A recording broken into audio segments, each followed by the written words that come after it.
If you look at universal history over long arcs, one can actually see that there were only relatively few periods in history where mankind really progressed. And I would underline maybe three periods as absolutely outstanding. One was naturally the Greek classical period, which sort of was the cradle of European culture. Then you had a long dark age, only interrupted with developments in China, in India. But the next time there was really a massive period of progress was the Italian Renaissance. And then the next major period of development was the German classical period. By returning to conceptions of classical Greece and reviving Shakespeare, Germany was able to make a leap forward in the evolution of humanity, representing the highest development in human culture to this day. Musical composition and other arts reach its most elevated expression with Bach, Haydn, Mozart, Beethoven, Schubert, Brahms, the Schumanns and Mendelssohns, not to mention the poetry of Heine and the drama of Schiller. Then if you look at the philosophical development, which emanated really from the ideas of Leibniz, who revived the great tradition of Cusa and Kepler, Leibniz's conception about the harmony of the human soul and the laws of the universe was laying the foundation for a lot of great developments, both in art and in science, to follow. Some of the followers of Leibniz, such as Kästner, Moses Mendelssohn, and Lessing, fought for the most lofty ideals of mankind in Germany. Ideals like the American conception that all men are created equal. This German classical period, which you had, both in music but also in literature, in poetry, was really a potential threat to the dominance of the oligarchical system over Europe. Because Schiller, who was the beloved poet of this period, he had this idea that every man can become a genius. Every human being has the potential of becoming totally unique and contributing something absolutely unique to human civilization. Schiller organized the intellectual and political leaders of Germany to implement these ideas as policy in all realms of life. One of his friends, the famous Wilhelm von Humboldt, turned Schiller's image of the beautiful character into an educational system, where the aim of education was a method of learning, not just learning specifics.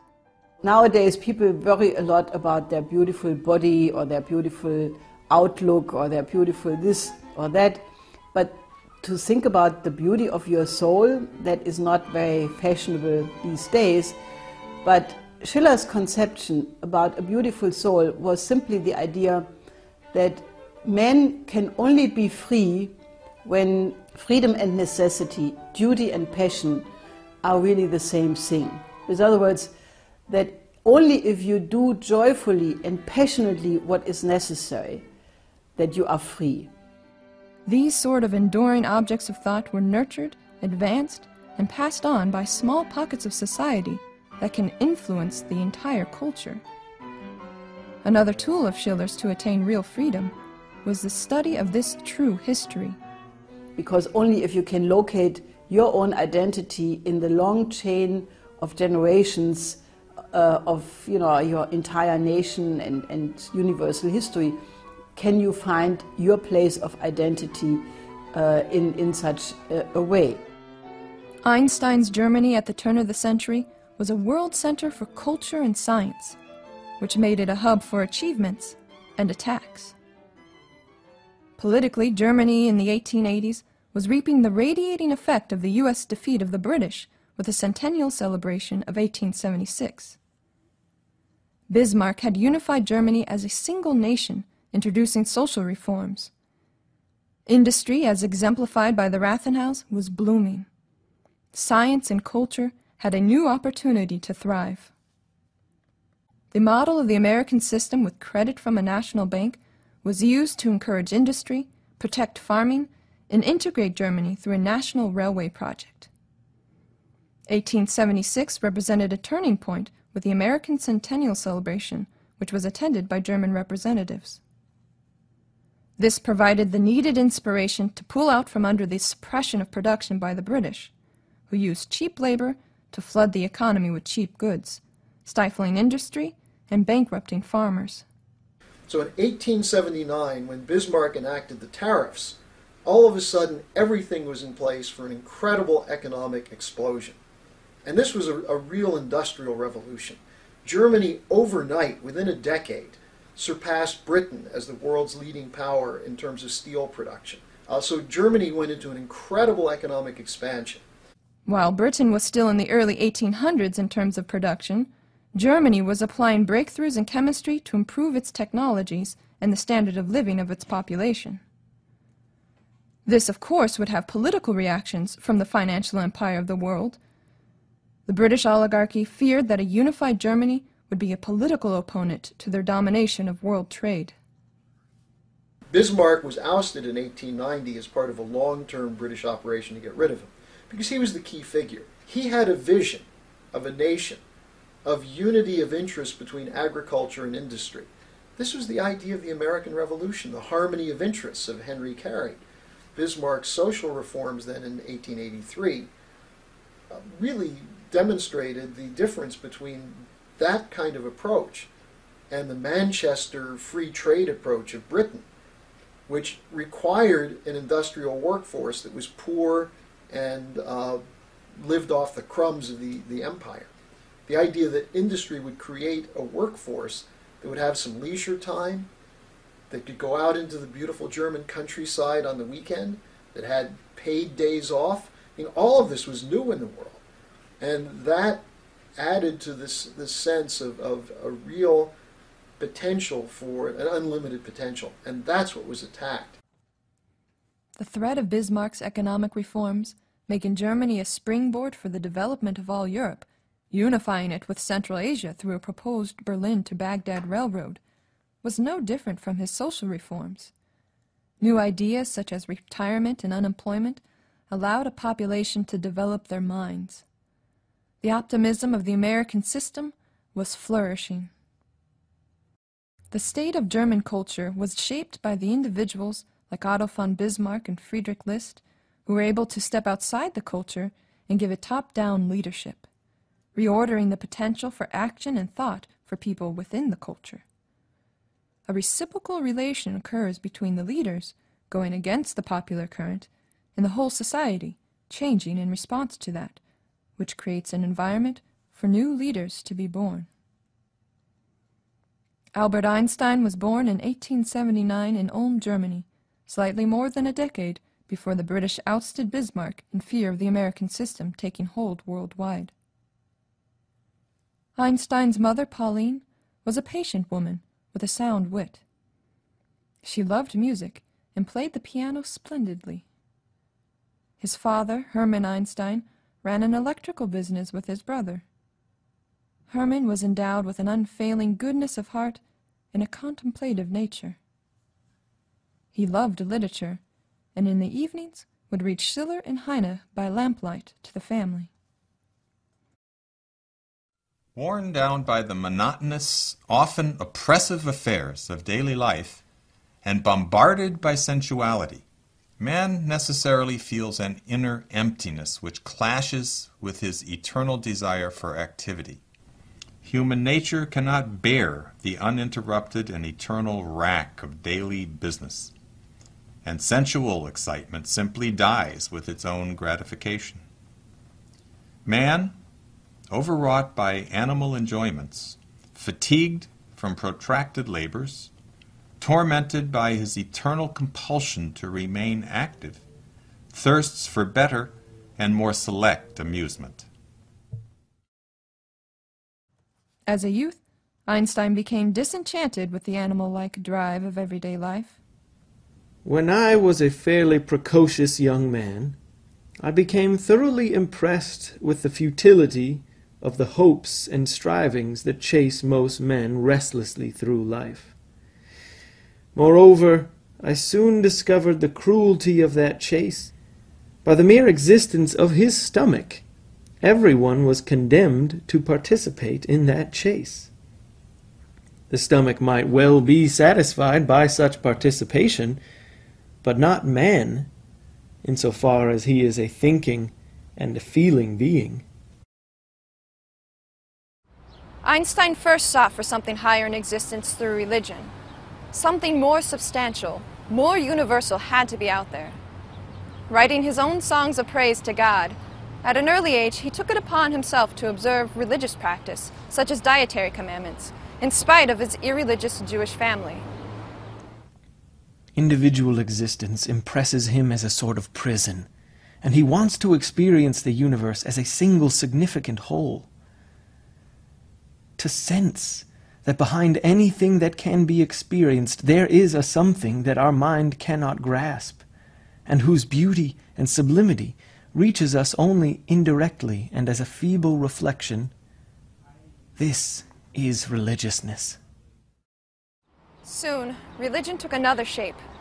From reading popular science books at the age of 12, Einstein saw that the Bible stories could not be true, and he developed a mistrust of every authority. In physical science, he saw a new way to pursue a greater purpose in life. The religious paradise of youth was a first attempt to free myself from the chains of the merely personal, from an existence dominated by wishes, hopes, and primitive feelings. Out yonder there was this huge world, which exists independently of us human beings, and which stands before us like a great eternal riddle, partially accessible to our inspection and thinking.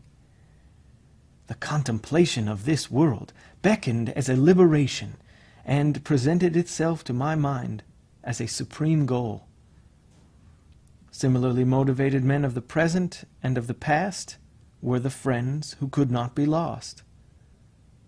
The road to this paradise was not as comfortable and alluring as the road to the religious paradise, but it has shown itself reliable, and I have never regretted having chosen it. Einstein's curiosity for unseen powers of the out yonder was provoked when his father showed him a magnetic compass. How strange that something that couldn't be touched was pulling on this needle. Wonder appears to occur when an experience comes into conflict with a world of concepts already sufficiently fixed within us. A wonder of this kind I experienced as a child of 4 or 5 years when my father showed me a compass. That this needle behaved in such a determined way did not at all fit into the kind of occurrences that could find a place in the unconscious world of concepts. I can still remember that this experience made a deep and lasting impression upon me. Something deeply hidden had to be behind things. We see some of what influenced Einstein in his early youth. Think of this young mind contemplating unseen and immaterial forces like that of the magnetic compass. It's like staring at the wide expanse of the horizon of the ocean, or the countless stars in the nighttime sky. You don't know where to begin. Because it cannot be visualized in its entirety, it's not quantifiable by the usual means of measure and thought. There's a sense of awe at the infinite. We take delight in sensuous, infinite objects because we can think what the senses can no longer grasp and what the understanding no longer comprehends. And so nature has used the sensuous means to teach us that we are more than sensuous. We are not slaves subjected to the violence of sensations. The physical and moral man are differentiated here in the most striking manner, for it is precisely in such objects where the physical man feels his limits and the moral man experiences his power. The moral man is infinitely uplifted by the very thing which crushes the physical man to the ground. At the age of 16, Einstein had an epiphany reflecting on Bismarck's famous motto that beer makes one stupid and lazy. Einstein vowed to become a theoretical physicist and henceforth become intoxicated on physics. This was the time at which Einstein started contemplating the unique nature of light, thoughts which resolved into the theory of special relativity. His intellectual curiosity not being satisfied by the German education system, which he believed deadened the free spirit through militaristic rote, he followed his family to Milan. Italy was a paradise of beautiful landscape, where he studied for the first time classical visual art, such as Leonardo da Vinci. Soon, he had to leave to Switzerland to finish up his schooling and attend college. This is where he settled down to become a clerk at a patent office in Bern.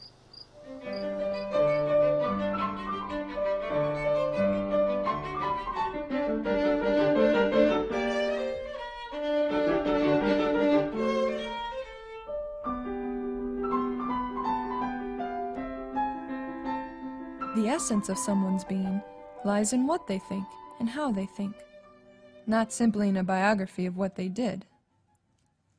As we will see, Einstein's entire scientific career was a byproduct of his commitment to a higher, more meaningful reality. He never set out to simply solve a paradox. All his discoveries were only evidence obtained to test and come to know reality as a whole. How many people do we know whose one goal is to retire? What's driving them to make even one accomplishment or contribution to society, let alone many, with the only personal gain being the joy of being human? Through the unifying of electromagnetism and mechanics and special relativity, to a new theory of gravity based on the Riemannian curvature of space and general relativity, Einstein was always taking steps forward in the ultimate effort to create a unified field theory, a model to account for the microcosm and astrophysical effects of the world. Each of Einstein's revelations were not achievements to rest on. They were the overthrowing of previous conceptions that held him back from breaking further ground, a type of nonlinear evolution of thought. It's as if someone is digging a hole through a mountain to see what's on the other side, but they keep finding gold nuggets along the way. His discoveries were merely necessary accidents along the path to a higher goal of a theory of the world with the most simplicity that yet still relates as many different kinds of phenomena as possible. We best know Einstein for his work on relativity in physics, yet he worked in many branches of physical science, working in chemistry, studying biology, showing the existence and dimensions of atoms, investigating the nature of heat and other radiation, all cracks through which to view the final causes of the world. As a hunter who never settles for this or that animal, but is more interested in the art of hunting for that which you don't yet know. It is open to every man to choose the direction of his striving. And also, every man may draw comfort from Lessing's fine saying that the search for truth is more precious than its possession.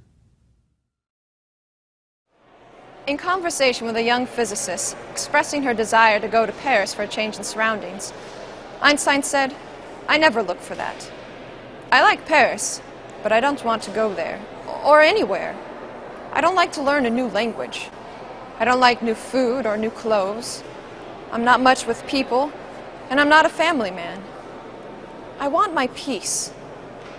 I want to know how God created this world. I'm not interested in this or that phenomenon, in the spectrum of this or that element. I want to know His thoughts. The rest are details."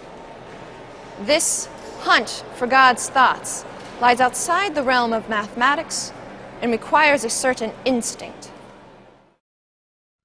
The fact that I neglected mathematics to a certain extent had its cause not merely in my stronger interest in the natural sciences than in mathematics, but also in the following peculiar experience. I saw that mathematics was split up into numerous specialties, each of which could easily absorb the short lifetime granted to us. Consequently, I saw myself in the position of Buridan's ass, which was unable to decide upon any particular bundle of hay. Also, my interest in the study of nature was no doubt stronger. True enough, physics also was divided into separate fields, each of which was capable of devouring a short lifetime of work without having satisfied the hunger for deeper knowledge. In this field, however, I soon learned to scent out that which might lead to fundamentals, and to turn aside from everything else, from the multitude of things that cluttered up the mind and diverted it from the essentials. When Einstein is stalking a universal principle or a law of nature, an animal that has not been known to exist yet, there is no logical mode or formula of operation. Nothing can be predicted from experience. Insight can hit in a flash. It's as if being aware of a relation existing without knowing what it is. It won't let him quit. He's driven to seek out something, a pathway, he knows must exist, even though he's never experienced it. Nobody who has really gone deeply into the matter will deny that in practice, the world of phenomena uniquely determines the theoretical system. The fact that there is no logical bridge between phenomena and their theoretical principles, this is what Leibniz describes so happily as a pre-established harmony. What guides you over this non-logical gap between what the senses tell you and theory? How do you come to know the world? All the pieces are there, but do you have the hypothesis to draw a discovery from them? What's the sufficient reason why certain facts are one way and not another? In short, how do we come to a theory with the least amount of arbitrariness?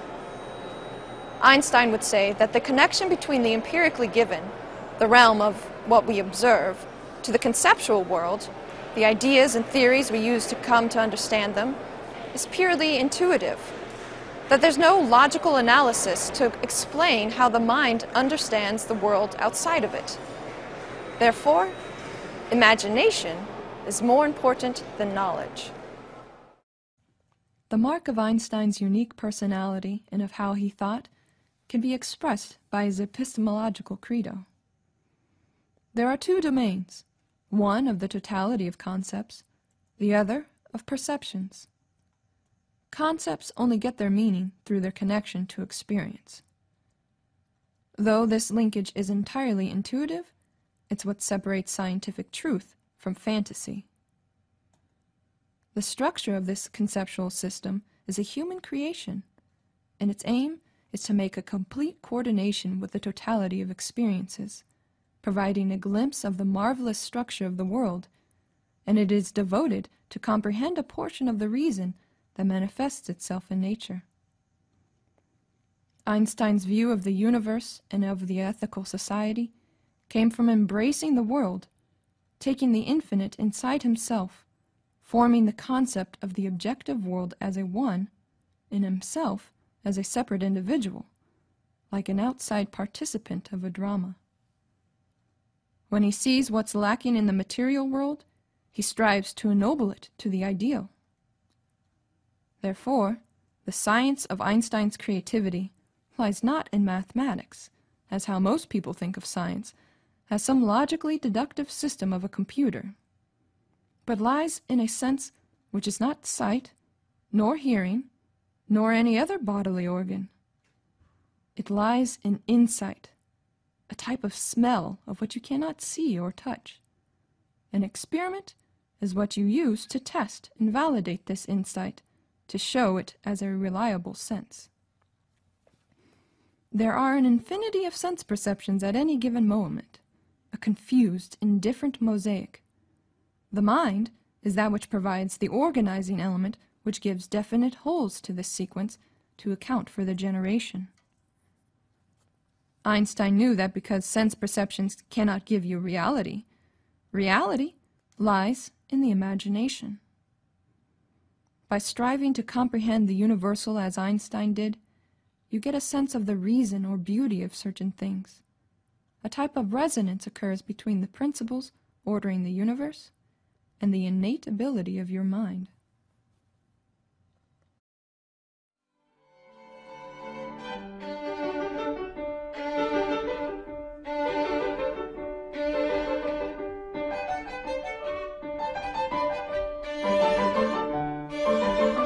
As a starting point, we will look at the theory of special relativity in this first chapter to get a glimpse at the method of insight Einstein had on life and science. The realm of science was in major flux during Einstein's youth. The discovery of radioactivity and other new phenomena made for an open environment. Röntgen's X-rays in 1895, Becquerel and the Curies on radiation in the 1890s, J.J. Thomson with the discovery of electrons in 1897, Pasteur earlier with work opening the field of microbiology to Gurvage, Mendeleev's creation of the periodic table leading to breakthroughs in physical chemistry and medicine, Hertz's measurement of the speed of an electromagnetic wave being that of the constant speed of light, Max Planck with his investigation of heat radiation at the turn of the century had put physics in a crisis. After nearly 200 years, Newton's mechanics, which was to suppress the real history of the science of motion of Leibniz, was clashing with another cover-up job by Maxwell and others of the true development of the electromagnetic field theory of Gauss, Weber, and Riemann. Newton's scheme of motion based on instantaneous action at a distance through empty space by a force primarily determined by a mass, by its nature did not fit with Maxwell's equations of electromagnetism. Maxwell's equations operated on the foundation that the combined action of electricity and magnetism propagated in a wave motion at the speed of light, through an immaterial medium, an energy field, without mass. If only they could keep their lies straight, a stupefied population wouldn't have known the difference, since the explanation of physics derived from these theories so well match up with our everyday experiences. There seems to be empty space between objects of mass. Our eyes don't see anything in between. When we bounce a ball, it seems to have an immediate reaction. And who could argue with Maxwell, since he is describing something which we cannot see? This is my eternally self-same subject, persistent through every change, finding itself once more in every transformation. I can continue the act of apprehending into infinity. This means nothing else than that in endless transformations of my consciousness is self-identical. The entire infinity lies in the unity of my I. Now think again of Einstein's method of relativity in terms of physical science, with an example Einstein admired. In order for Johannes Kepler to determine the laws governing all the planets, he had to get off of Earth to view what was moving it. He mentally put himself on Mars to view himself back on planet Earth. This was key to figuring out Earth's motion, and hence the invariant which moved all the planets. The face sees not itself, but by reflection, by some other things. Why does this method work for both knowing your own mind, or that of another, and for knowing the causes or reasons in the physical universe? In both cases, you're coming to know a creative mind.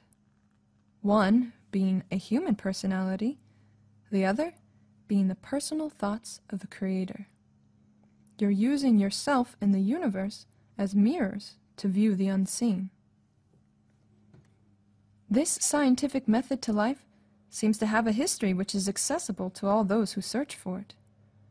Would it not be most productive to always engage in this way of thinking? The fact is that this culture of discovery is suppressed. People are told to stick to the cold, hard facts, rely on statistics, and give up on your ability to really know something. That is, stay a creature of your senses. The world can become pretty distracting and discouraging with this type of pressure. Yet Einstein had the courage to expose Newtonian mechanics as a mystical cult, to break with the sacred belief that there are no principles, to ignore the academic demand to conduct science through mathematics without hypotheses. He was not afraid of opposing popularly held conceptions, such as the existence of an absolute time, nor opposing conceptions of his own. He boldly peered into the domain of the unknown, where sense perceptions break down and answers cannot be gathered by simply adding things together, but only through dealing with the most complex relations of thought. How was Einstein able to maintain his focus on truth?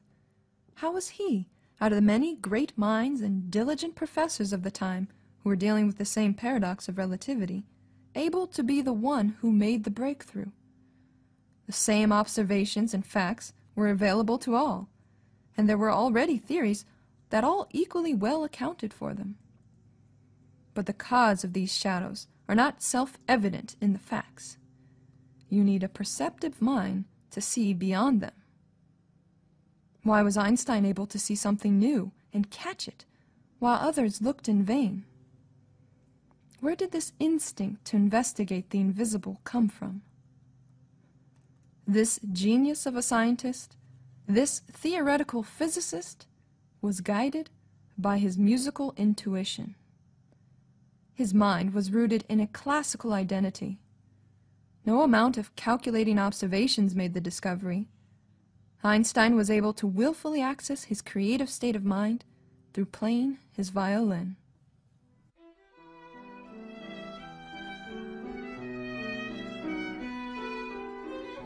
You see, ultimately even the work of the scholarly researcher comes to fruition in the field of the imagination.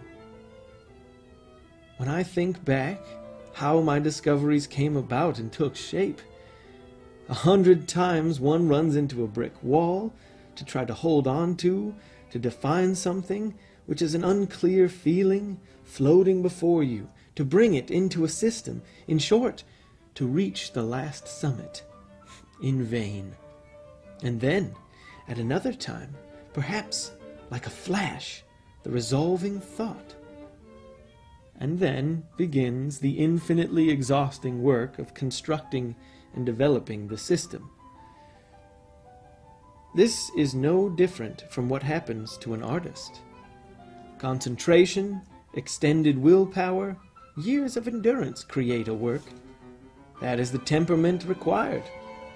Mere intuition does not suffice.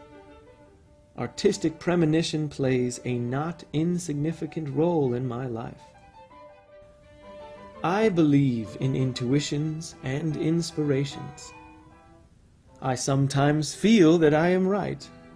I do not know that I am. I am enough of the artist to draw freely upon my imagination. Imagination is more important than knowledge. Knowledge is limited.